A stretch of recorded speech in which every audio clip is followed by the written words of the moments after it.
A little video about low magic today. First of all, what is low magic? It describes itself as magic that attempts to change the outer world. When you try to change your circumstances, or when you try to acquire things, whether they be material objects or power or whatever it might be, that is low magic. It defines itself in opposition to high magic or ceremonial magic.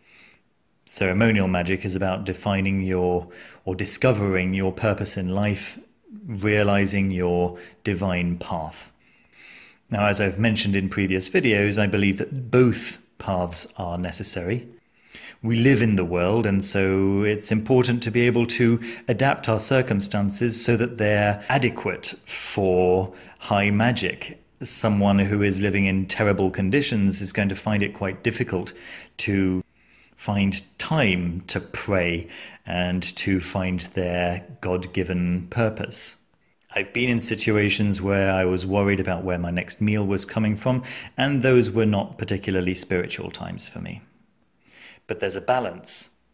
It's very easy to get very completely dazzled by the promise of infinite wealth and a life of comfort, and then to get so focused on that that you forget what's actually important.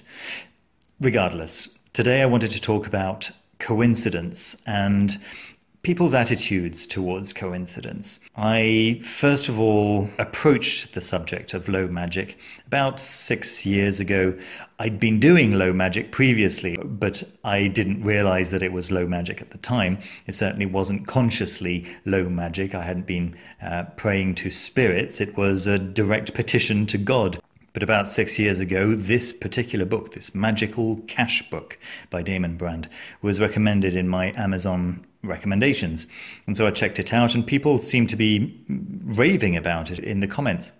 So I decided to check it out. I bought it. It was very cheap on this ebook that you see right now. It had a slightly different cover at the time. It's been updated. And I performed the ritual mentioned inside, which involved getting a notebook and preparing it in a particular way and making a petition within this notebook for an exact sum of money. I asked for 800 zlotys. I live in Poland, and that was about a fifth of my salary at the time.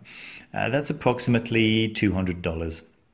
So not a small amount of money, not a huge amount of money either, but certainly at the time I knew that it would make an enormous difference. I was kind of struggling at the time. We just fled the UK, where we were getting further and further into debt at a terrific rate, and yeah, we needed some money pretty desperately. I thought, you know what, it's worth a try, and so I did. I tried.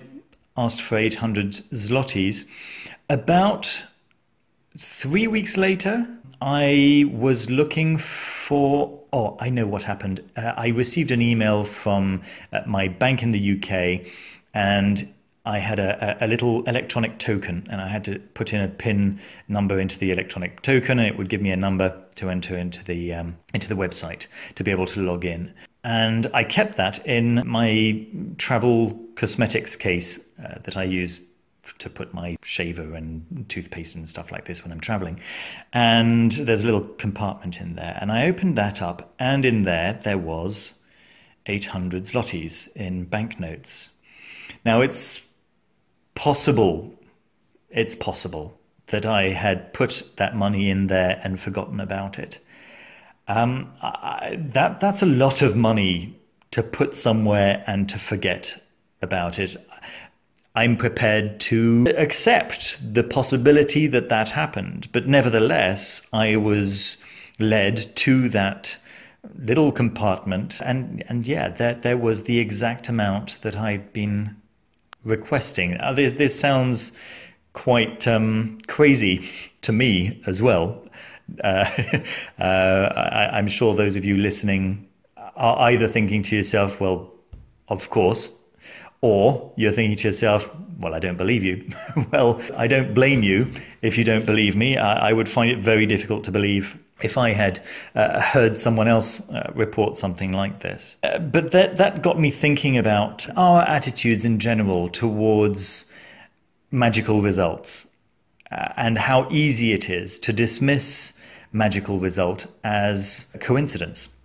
And I've found that whenever I do that, whenever I say, well, that was an amazing coincidence, then I tend to not get so many coincidences. And when I start saying thank you to the spirits or forces that I've asked to produce this coincidence, right? Whenever I say thank you and acknowledge the process, I tend to get a lot more of those coincidences. And there are days when it's just very, very difficult to accept that it's more than just wishful thinking and bias confirmation. And there are days where you realize that, yeah, actually that kind of thinking, that it's bias confirmation, doesn't generate as much coincidence as magical thinking does. And magical thinking produces coincidence all the time, like all the time. Coincidence after coincidence after coincidence. And to be honest with you, I prefer that. I prefer it when life aligns just right. Well, those are my thoughts for today. I don't know how you feel about magical outcomes and getting what you actually asked for. Do write in the comments if you've had some freaky responses to your rituals and to your petitions. Yeah, that's it from me for today. Don't forget to leave me a thumbs up and to subscribe down below if you haven't already. It really helps the channel, and I'll see you very soon. Take care.